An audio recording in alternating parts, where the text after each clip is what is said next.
Todos, sí señor. En estas elecciones presidenciales, todos los candidatos están en contra de la clase trabajadora. Será el gobierno, diría usted, será el candidato del gobierno. Y por supuesto, no hay ninguna duda, este gobierno es el verdugo de nuestros derechos laborales. Pero resulta que esas políticas laborales en contra de los trabajadores y las trabajadoras no son muy distintas a las que apoyan y aplicarían Edmundo y María Corina, Carri, Claudio Fermín y los demás candidatos opositores actuales. ¿Qué dudas? ¿Le parece una exageración? Es unos minuticos más y vamos a verlo. Cualquier trabajadora y trabajador sabe que uno de los pilares de la economía de hoy, y al mismo tiempo una de las cosas que más pesa sobre nosotros como clase trabajadora, es el desconocimiento, el pisoteo como les da la gana de los derechos laborales por los patronos, tanto en el sector público como en el privado, ¿cierto?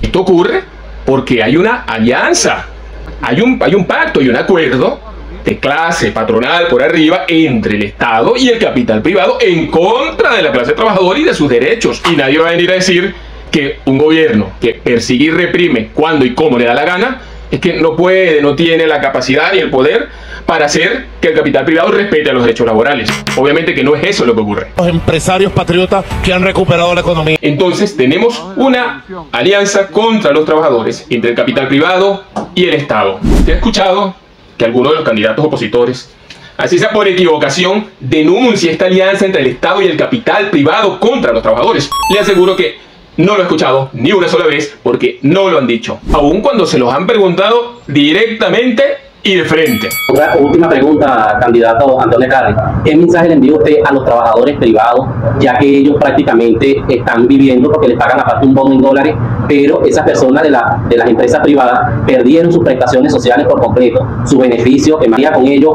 ganando usted la presidencia de la República? La pregunta es bastante clara, concretica. No solamente los trabajadores de la empresa privada, los trabajadores del sector público. El problema es que se liquidó la moneda de Venezuela. Y eso es una crisis financiera.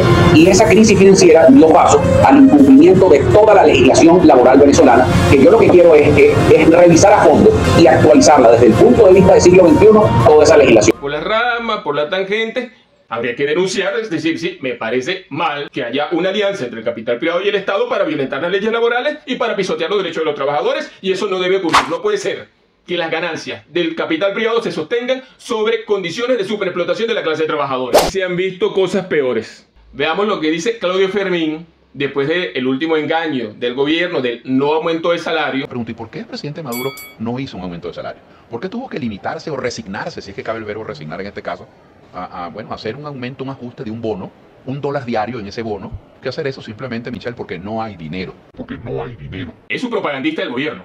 A estas alturas de este video, usted pudiera decir, bueno, pero de repente sí lo han planteado el candidato de María Corina, Edmundo. Bueno, pues no.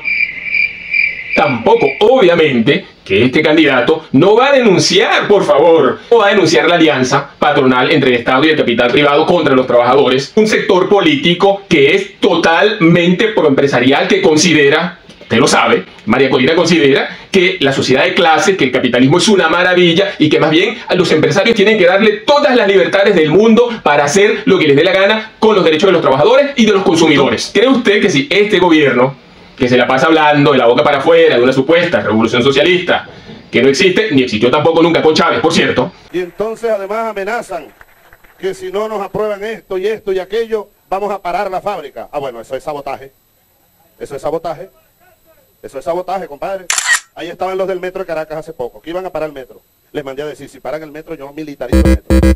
¿Cree usted que un gobierno de burgueses de cuna, como María Corina y otros de los que lo acompañan, sí va a obligar a los empresarios venezolanos y transnacionales y al propio Estado a cumplir íntegramente con los derechos de la clase trabajadora? ¡No creo! Por eso que varias organizaciones políticas y de la clase trabajadora estamos llevando adelante la campaña La clase trabajadora no tiene candidatos. ¿Sí? Entre otras cosas, porque la política proscriptiva del gobierno, las inhabilitaciones, impidieron que hubiese algunas candidaturas que plantease estas ideas. No hay candidaturas que denuncien, que representen los intereses de los trabajadores contra las condiciones de superexplotación, porque la proscripción política del gobierno lo impidió. Vamos a votar nulo como voto protesta contra toda esta situación, porque gane quien gane, el 28 de julio, nuestra suerte va a depender de la posibilidad de recuperar nuestra fuerza, nuestros propios métodos de lucha contra las políticas que querrán imponer cualquiera de esos políticos patronales, de los empresarios, de los grandes comerciantes y de las corruptelas.